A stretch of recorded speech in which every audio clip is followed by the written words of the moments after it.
Welcome to Hamburgers and Hot Rods, the podcast featuring Southern California's classic car community and its food scene. Let's get started now. Hello everyone, I'm Jim Karras. Welcome to the 8th episode of the Hamburgers and Hot Rods podcast. The title of today's show is San Fernando Valley Vintage Chevrolet Club. I'm excited to introduce the podcast's second guest. Today, we have Steve Rosenberg from the San Fernando Valley region of the Vintage Chevrolet Club of America joining us.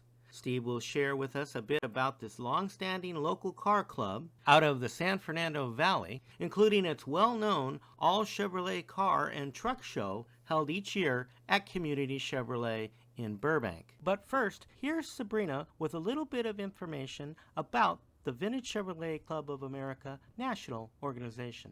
The Vintage Chevrolet Club of America, known by its members as the VCCA, was founded in 1961 in Los Angeles, California by 12 founding members. The club is about to hold its 60th anniversary meet in Bowling Green, Kentucky in July 2021. With approximately 6,500 members worldwide, the club has about 75 regions and chapters around the world. The VCCA publishes an award-winning monthly 48-page color magazine for its members. The well-respected publication is entitled The Generator and Distributor. The mission of the VCCA is dedicated to the preservation and restoration of all Chevrolets. The VCCA also recognizes and welcomes GMC trucks in the club. The club, through its local regions and chapters, holds multiple tours, car shows, national meets, and other single and multi-day events throughout the year. These events are held all over the United States as well as many other countries. Many friendships have been forged at these national and regional meets. In California, the All Cal Meet is a national sanctioned VCCA event that is hosted in alternating years between local regions in both Northern and Southern California. Another neat aspect of the VCCA is its members are known to drive their vintage Chevrolets. To learn more about the Vintage Chevrolet Club of America, you can visit the National Club's website at vcca.org. Thank you, Sabrina. With that, let's have Steve join us and let's get on with his interview. Hi, Steve. Welcome to the show. It's great to have you with us today. Good morning. Let's take a moment to introduce you and to our audience. Steve Rosenberg is a charter member of the San Fernando Valley region of the Vintage Chevrolet Club of America. In addition to serving as the club's newsletter editor, Steve also serves as the show manager for the club's annual All Chevrolet Car Show held at Community Chevrolet in Burbank. Steve lives in Thousand Oaks, California with his wife Barbara, to whom he has been married for over 58 years. Steve graduated from John H. Francis High School, located in Sun Valley, California, in 1959. Steve, let's get started, shall we? Let's go. All right. So tell me a little bit. First, I have a few things I'd like to ask. First, when did you get your driver's license? What year? When I was 16, 1957. Wow. And did you do that as soon as you could? I think I got it the day after my birthday or on my birthday. It was when I was 16. Back in the day, you got your license when you were 16. Yeah, I remember counting the days for mine. And then the other thing is after you got your driver's license, how soon was it before you started acquiring a vehicle of your own to drive? Tell us a little bit about your early cars from high school into your 20s. My first car was probably, I might have been 17 at the time, possibly 16. It was a 1941 Chevrolet four-door sedan. It was the Special Deluxe. Oh, wow. I had no love particularly of Chevrolets at the time. I just wanted a car. And I still remember that vehicle. I probably overpaid for it, but I have the same philosophy now as I had then. You buy it when you buy a used car, you buy it for what it's got left in it, not what it has on it. That car was very dependable until it got crashed. Oh boy! And it wasn't my fault. It wasn't my fault. I was having a generator issue where the generator was making noise, and I knew darn well the generator was going to crap out. And so I bought another one, and I had it at the house, and I used to work about 15 or 18 miles from the house, and sure enough, the generator fell apart, so I hitchhiked home. In those days, you hitchhiked. I went back later that afternoon, early evening with my brother to put in the new generator, which, we did alongside the road. It was no big deal. a very short distance away was a gas station, and I bought a new belt for it, generator belt, because I didn't have one. And the man says, "This is guaranteed for the life of the car." The life of the car was about a quarter mile ahead. I was stopped at a red light. The red light turned green, and I started to go. And this was in a 1957 Cadillac, I believe it was the Eldorado, kind of pushed the light and hit me right in the center of my grill. Oh boy! So, but that fan belt did last the life of the car. Wow. So what was the next car after that? Then it was a 51 Ford. That was a two-door sedan. I bought that from my uncle, and he sold it to me with no warranties and made sure that I knew that if it fell apart tomorrow, it wasn't his problem, it was my problem. But it ran well. I drove the thing for a few years. I still had that car when I was in high school. Go back to my high school. Back in the day, then, all cars would stick shift. And you had a girlfriend, and she would sit real close to you because there weren't bucket seats in those times, and she'd have her arm around the driver, rather than the other way around when you were driving, because you had to shift the car, and you couldn't shift the car and have your arm around the girlfriend while you were driving. So I remember that for sure. I don't know what happened to that car. I guess I got tired or whatever. And my next car, and that was shortly after high school, was a 1953 Dodge. That was also a two-door sedan, and that had the Hemi engine in it. Oh wow, yeah. That was the first time in my life I ever experienced valve float. And you put it in gear and you hold it, and all you like drag racing, and all of a sudden the car goes, woo. That's because the valves aren't closing and you're not getting any compression. And so, yeah, that's how you learn from experience. I'm going to do a show in a little bit with a buddy of mine. We did one together about cruising the boulevard. He's going to come back and talk about his early days street racing. And he had some great stories, so I want to capture some of that. But the teenagers in driving in those times were certainly memorable. I certainly have some good memories of my early years behind the wheel. So how about the National Vintage Chevrolet Club? Let's talk a little bit about that. How did you first become aware of the club? Talk about how you became acquainted and got involved with the club. Well, let's see. I'm trying to think. I've been a member of the VCCA for I think about 47 years. It's been a long time. I joined the Vintage Chevrolet Club because I bought my first old Chevrolet. The 41 theoretically was old, but it wasn't that old. I bought the 33 from my brother's next door neighbor.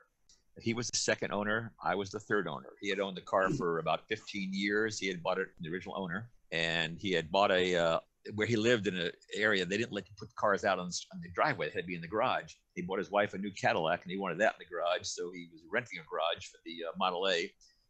I beg your pardon, for the 33, and his wife's car and the Model A, which is a real nice car, roadster convertible, was in the garage.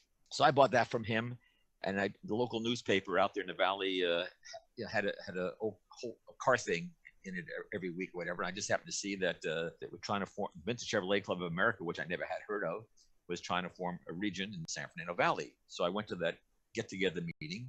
It was at someone's house. I think it was Forest Suite. Oh, interesting. Right. And I'm pretty sure that's who it was. Yeah, I can ask Carmine. Gloria would probably know. They were there at the same meeting. Palazzos. Anyway, bought that 33 Chevy. I paid $550 for it when I bought it. It had green Naugahyde interior on it. The only thing I did when I bought it mechanically was I took off the bottom of the engine and reshimmed some of the connecting rods to make it so it went knock. And I put a tire on it. And I drove it about 6 years, just like that, on tours. And the 33, by the way, is a standard coupe with the sports coupe with the rumble seat. And very rare car. They only made 1,903 of that particular model. There are very few of them. Yeah. There are very few of them that remain stock. Yes. Yeah, my car is, after that 5 or 6 years of driving it, for whatever reason, I put it in the garage. When my older son was about 15, he says, "Hey, Dad, why don't you restore the old car?" He was 15 at the time. He's going to get his license pretty soon. I didn't have the talent or the time. I did have the money, though. And I actually hired someone to do it with the proviso that I could help him. And we worked on it. He had the car for about a year. And I got a call right before Thanksgiving. He says, "The car's ready, come pick it up." And I went and picked it up, drove it home. It didn't have the upholstery, but mechanically and painted, it was all done. It was a frame-off restoration.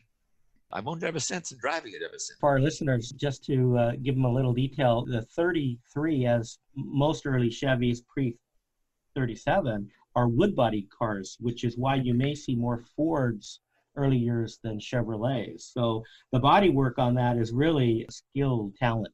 I still have the original wood in it. I never had to replace any of the wood. The amazing thing was it was Southern California car its whole life. It was built in Oakland, sold through a dealership here in Los Angeles, and it lived in Southern California its whole life. The last 60 years of his life, 15 years or so, the prior owner, and me, my years, been in a garage covered, and it probably was in a garage by the first owner, because even when we stripped it down, there was essentially no rust in the car, or just minimal rust. It's good shape. And like I said, all the original wood, haven't replaced a piece of it yet. And you're fortunate you've been able to hang on to it. In our younger years, you go through the, young adulthood into starting to have families, marriage and all that. You tend to get rid of the cars. I'm also fortunate that I kept my car from a young age, my truck. But, few of us have been able to do that. So, and yours was a little bit later than mine, but still early. If the timeline's right, so you joined the club 70, what was it, about 72, 73? I think it's a best guess, I'd say 73. Yeah, that sounds right. I have my 45-year badge from the VCCA. Yeah. For the listeners, the Vintage Chevrolet Club has a really neat program, as do some of the other national car clubs. They honor longevity at certain intervals, and I guess you're due for the 50-year badge coming up pretty soon. Well, 3 years from now, I guess. That's great, yeah. I know that you have a very active region, so tell us, you got the charter meeting going that you mentioned with Forest Suite. Tell us about the time in the local club. You're talking about right now? Well, San Fernando region as it started and over the years, and kind of why you kept at it. Because I like the people. Yeah. I'm kind of the contact person for the club. My name and phone number are on the website, and I get calls all the time. I also, when I see a new member, I always check the new members in the G&D. And if they're in our area, I give them a call. The G&D is the club national magazine generator and distributor. Go ahead. I will contact them, usually because I'm a member. I can go to the national website and look at other members. Typically, there's a phone number listed, and I'll give them a call and give them an invite and let them know that we're a bunch of nice people who have Chevrolets, and none of us are snobs and snooty and hold our nose up. We have Chevys. I mean, Rolls Royces and Jaguars and stuff. They're Chevrolets. Pretty good success rate of getting them to join our region. We have about 45 people in our region paid up dues for 2020. You know what is amazing about not only your region, but many of the Vintage Chevrolet Club regions is the members. A lot of region members are long-standing members in the club. It's really amazing. And you're right, they're a super, super nice group of people in your region, and they all seem to get along really well. Yeah, it's a nice group. I could see why you joined and stuck with them for sure. How about the cars today? You still have the 33. What else do you have in your stable? I also have a 1970 El Camino, and a little bit of a story on my 70 El Camino, the one I have now, because I had a different 70 El Camino before this one. We have kind of a rule in the household. We don't park cars in our driveway. I'm lucky enough to have a 3-car garage. And we moved to this house about 19 years ago. We purchased this house. We downsized. We had a big house that just the two of us didn't need it anymore. And this house also has RV parking on the side of it. So now I have room for 4 cars. We don't have cars in the driveway. I bought a red 1970 El Camino. Kind of neat story about that one. I was looking for a 70 El Camino. I wanted a 70. And I never looked in the LA Times. I figured I look in the LA Times, the car is going to be in San Diego or something. And I feel like driving to San Diego. So I looked one Sunday morning. I just looked in the LA Times on the classic cars for sale, and there was a 70 El Camino with an 818 area code. That's the San Fernando Valley. I'm like 25 miles or so from the San Fernando Valley. So I called up the guy. I said, I'm calling about the El Camino. I said, what can you tell me about it? Yep, the El Camino, it's for sale. I said, well, can you maybe tell me the color at least? It's for sale. I said, well, it was a Sunday, and I said, well, my office is in the Valley. I'll come over tomorrow. I'd like to come over tomorrow and take a look at the car. And he says, yep, come on over tomorrow. If it's still here, you can buy it. I said, okay. I took his name and phone number. His name. I had his phone number. I took his name. And about 10 minutes later, I said, I'm going to go look at this thing now. So I put the checkbook in my pocket. Smart man. I drove over to it, and I see this car in the alley, in the driveway, And I said, if it runs as good as it looks, I'm buying it. So I went and met him. He was the original owner of the car. He had the original window sticker on it. He had the build sheet and just a whole bunch of the dealer checkoff list where they check off, the fluids and all that good stuff. And I took him a ride. I didn't even negotiate with him. I paid him the price he was asking because it was a fair price. Yeah, I drove it home. I had to go back the next day to pick up my car. Sure. Drove the El Camino home. Anyway, that was a nice, mild red El Camino. It was the 350 with the 350 turbo. After I retired, I decided I want a big block with a 4-speed. And I kept looking and looking and looking. And I even bid on one on the Meacham auction, which went too high, and I didn't buy it. I'm almost glad because it was in Florida, and I had to pay to get shipped here. And all right. Anyway, so one morning I open up eBay. I'm looking at 70 El Caminos, and there's a 454 with the 4-speed, SS clone. It wasn't, Sure. I'm not. Yeah. And so I saw that at 9:30 in the morning. I called the guy up. He's in Newhall, which is only 50 miles from my home. An hour later, I'm at his place looking at the car, testing the car. 45 minutes later, he and I go over to my bank and I give him money. And there was another thing. I gave him the price he asked. I didn't even negotiate it because it was a fair price. Yep. That's about 8 years ago. And the only people that burn rubber in it are the people I let drive the car. I never do. Well, and describe the car. I know the car. I love the car. But for our audience, tell us about the car. The vintage Chevrolet has 3 classes of judging. They have restored to original, they have a survivor class, and they have CDPC, Chevrolet Driver Participation Class. That's a car that essentially on the outside looks like a stock Chevy, but it can have modifications. My El Camino is blue with white stripes on it. It has the rally wheels on it. Beautiful. And on the outside, it looks 100% stock, but if you look closer, the rally wheels are 15-inch stock from the factory were 14-inch, but they look identical. Under the hood, I have an aluminum radiator, I have HEI ignition, I have headers on it, I have MagnaFlow mufflers on it, and that qualifies for the driver participation class. And I'm sitting here on my desk, I can look up on the wall and I can see my board that I've earned for it, the judging board. Yes. It's a monster. It uses a lot of gasoline, but I don't care. Yeah, it's nice to drive, right? I mean, it's a comfortable car. It has air conditioning too, factory air. It has factory air, so it's definitely a car. I know you've taken the 33 on a lot of tours, but the Vintage Chevrolet Club has a lot of, I guess, road tours might be the good way to describe it. And so a car like that is really, really nice for those types of activities. I've driven on the All California meet. One of the ones that we sponsored up in Lompoc a few years back. I don't remember the year. I think it was 2000. I drove the 33 about 140 miles in one day. Yeah, it's incredible. And it did fine. Oh, yeah. No, it did fine. Yeah. Some of the places we've gone in the club include San Luis Obispo, wasn't too long ago, Bakersfield, Santa Rosa was a really nice meet. Paso Robles. Oh, Paso Robles, that's right. And San Diego and down in your area, down in Orange County. And then they did one out in Palm Springs, too. Foothill region, I think, did that one. I didn't make that one. Yeah, that's a really great aspect of the club. And a different group. You have the folks that are into the judging and the car shows and the folks that like the tours, and so that's interesting. Tell us about your all Chevrolet show at Burbank. You've got some great stories and support from the dealership. Tell us all about that relationship. Well, we're sponsored. We have the meet, and we're sponsored by Community Chevrolet in Burbank. Fred Bell is the owner of that. This year, hopefully this year, we have a show. It's scheduled for November, I believe, 8th, the second Sunday of November. It'll be our 20th. To show you what kind of a sponsor he has, and the rest of the clubs or car people are going to be very jealous. Not only does Fred supply this place for the show, every entry gets lunch for free. And if there's a passenger in his car, the passenger gets lunch for free. The last 2 or 3 years, it's been by Tommy's Original. If you're from Southern California, you know what Tommy's Original is. It's the greatest chili cheese dog in the world and chili hamburgers, chili cheeseburgers in the world. He pays for that. That alone has to cost him at least $2,000, if not more. He also, every entry gets a free T-shirt. And they're quality T-shirts. Are you wearing one right now? Yes, I am, actually. Yeah, but you people can't see. Yeah. They also get a dash plaque. And the awards, he also pays for the awards. So my estimate is he spends every bit of at least $6,000 sponsoring that car show.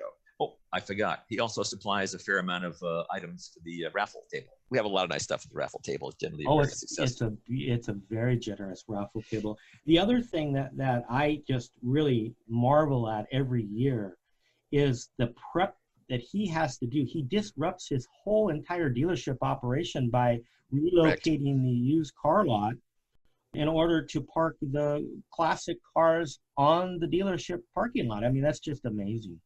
The used car lot probably holds about 70 cars or maybe 75 cars, and they're all gone.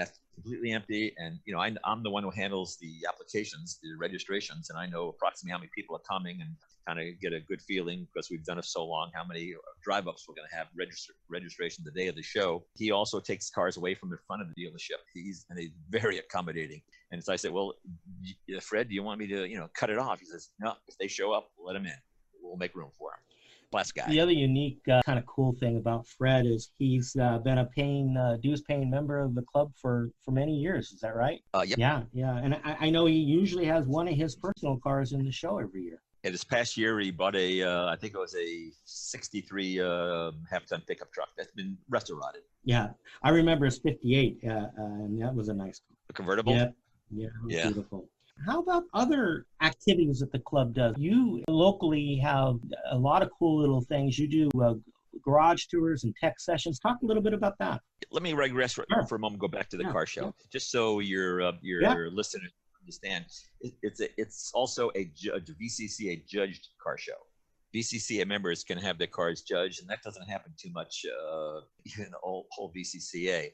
And when they get judged, they're getting judged on a 1,000-point scale. And the cars the ones being judged for originality have to be original. I mean, right down to the proper nuts and bolts on the vehicle.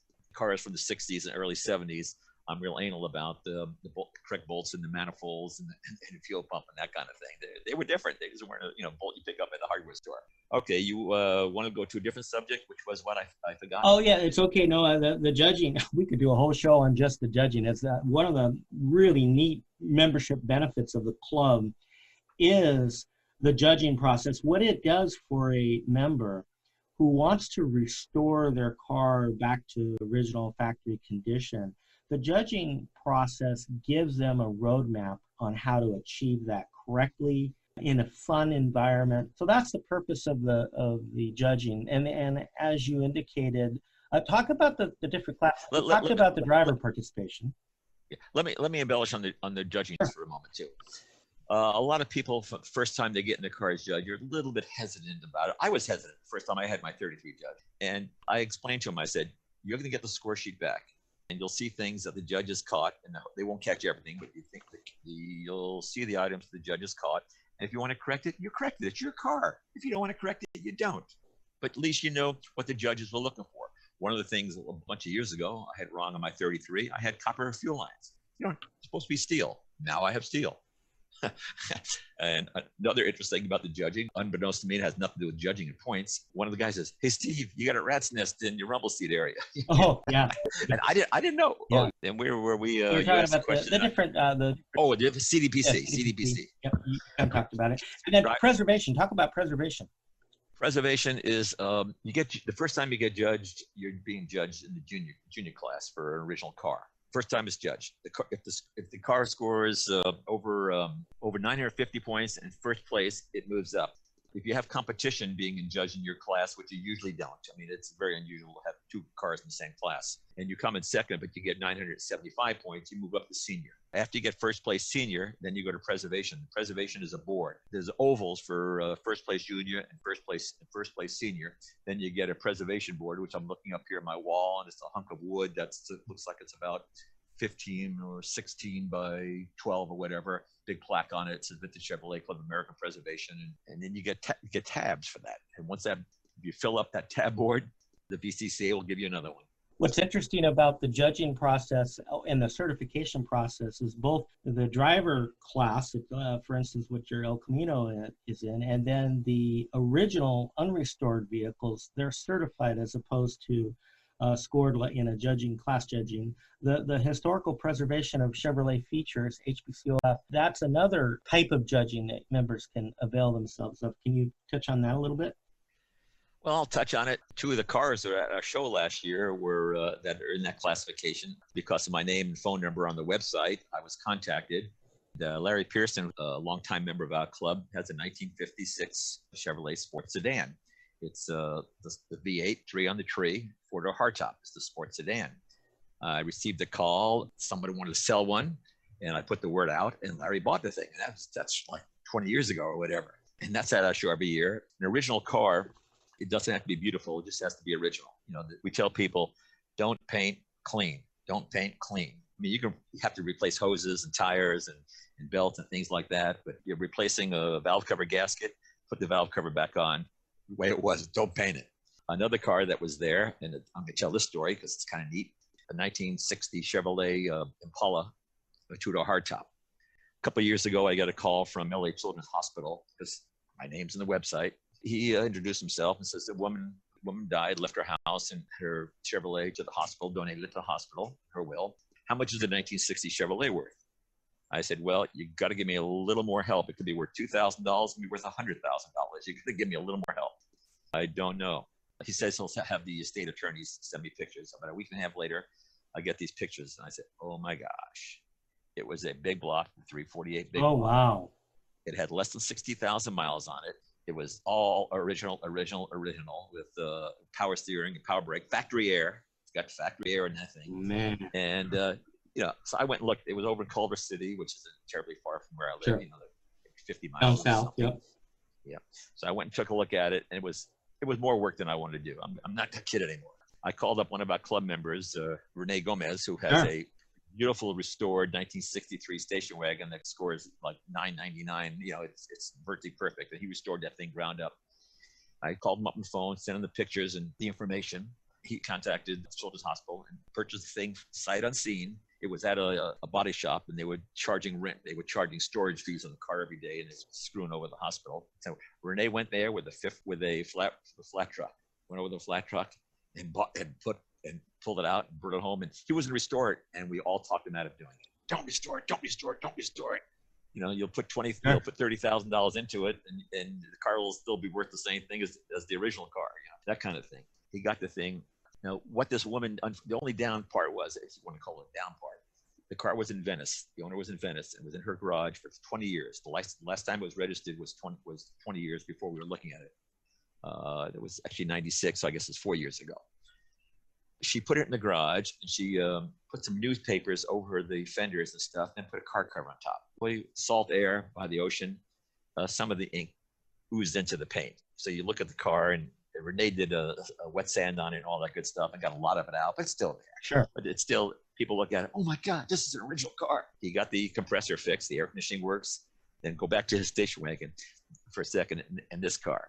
The Impala hardtop had power brakes. His station wagon did not. Rene calls me up and says, Steve, I love those power brakes in the 60. Would I get deducted points if I put them in the station wagon? I said, not if you put the proper power booster unit in it. He went out and found that, got one age dated correct and put power brakes in his station wagon. And he has power brakes in his station wagon too. And he was so happy about it. Yeah, they're both of his vehicles are amazing cars. Yeah. Your show in particular draws a lot of original and unrestored cars, as well as restored to original, and a lot of early Chevrolets. What is so amazing to me is the front line of the show, from the teens and early 20s into the 30s and 40s. It's unlike any other local show you're going to find here, with the quality of original cars. Just really phenomenal. Yeah, you mentioned the up front. That's what I've always done. I'm the kind of the guy that organizes the parking. Yes. And the front row is cars from the early cars, the cars that when you drive them by, I get this car show going on over there because they don't look like, every other car. I have my modern car. I go to a parking lot. I've walked up to the wrong car a few times myself because they all look alike. Right. The old cars don't. They stand out. And we have a lot of cars. Not too many in the teens anymore. Kaufman passed away, and he used to bring some of the teen cars now. But we certainly have cars in the 20s, 30s, 40s. And 50s. We typically have anywhere from, on a slow year, 75 cars up to about 95 cars. Cars 1950, 4 and 6 cylinder era up to 54. I mean, I'll easily have 40 cars, from 20s all the way up to the early 50s. Right. And now, as you talked about Rene's cars, the 60s and 70s, we're seeing more on the show field, and as the demographic changes a little bit, it's kind of neat. So let me ask you this. What about how a member could, or a prospective member, find information about the All Chevy Show and about the club? Talk about that. Our website is the easiest direction. It's very simple. It's SFV for San Fernando Valley, then the word region, and then VCCA.com. So it's SFV region, VCCA.com. Click and email me, or you can call me. We do publish, we let the word out to all the rest of the regions about the show. It's also advertised in the Generator Distributor magazine that goes out. I have an email list of every person that's ever been to our show over the last 20 years, and they all get notified that we're having a show again, and attach an application to it and all that kind of stuff. And then what is the dues for the region? You have a pretty good deal, if I recall. Yeah, it's a whopping $10 a year, and that $10 a year gets you the membership. However, though, if you come to one of our meetings and you're not wearing your badge, we fine you 25 cents. So you better bring your badge when you come to the meeting. Yep. Also, that $10 a year dues, we have a summer barbecue that we cater, and it's 100% paid for by the club. We have a holiday party in December. Been at a restaurant the last few years. It's 100% paid for by the club. Where do we get this money? From the car show. Yeah. We work our butts off. I mean, all of us, we're out there in big numbers, work our butts off, but we buy ourselves a lunch and a dinner with that money. Yeah, no, it's well run. They're a great group of people. Thank you so much for joining us today. It's really been a pleasure to learn more about you and your great collection of your personal cars, as well as the club and, of course, the All Chevrolet Show. And thanks to Fred Bell for his support over the years. Any last final words? I invite your listeners to go to our website and click on Members Cars. You'll see a lot of neat Chevys. And I'll put the website address in the show notes as well. Thank you so much. Give my best to everyone, and we'll see you soon. Okay, take care now. Bye-bye. I want to thank Steve Rosenberg and the San Fernando Valley region of the Vintage Chevrolet Club of America for all the great work they do to support the hobby and Chevrolet vintage car enthusiasts. I also want to give a shout out once again to Fred Bell and his wonderful crew at Community Chevrolet in Burbank. They're located on Olive, right off of the 5 freeway. And if you're in the need for a new Chevrolet, a used Chevrolet, or service on any Chevrolet product, you can visit Community Chevrolet. They're open for business for both parts, sales, and service, and they'd be happy to see you. You can visit them online at yourchevy.com. I want to take a moment to just say that we, Sabrina and I, have enjoyed our membership not only in the National Vintage Chevrolet Club of America, but also in several local regions. And you might ask, why several? And the answer, as Steve articulately put it, the people. The club certainly has a mission to preserve and restore Chevrolets, but it's really a club that has some of the great personalities, wonderful people, and the friendships we've made. We've been in the club since 2005. We've made some lifelong friendships. They're great people, and by being members of a couple of local regions, we get their monthly newsletters, and we've gone on some wonderful local events that Sabrina and I would have never visited on our own. And the only way that we were made aware of these venues, points of interest, was through our membership in the Vintage Chevrolet Club. So I encourage you, if you have any interest in old Chevys, look up a Vintage Chevrolet Club region near you. There's several. We'll cover a few more in future episodes, but we certainly have enjoyed our membership in both national and the local clubs, and I hope that you consider joining a VCCA region near you. In our next episode, we will welcome Mike Sherman, representing the Orange County region of the Antique Automobile Club of America. The Antique Automobile Club of America, known simply as the AACA among hobbyists, is the oldest and largest car club welcoming all makes and models based in the United States. The club has a membership count of over 60,000 members located worldwide. The National Car Club has over 400 regions and chapters around the world, including 12 local regions here in Southern California.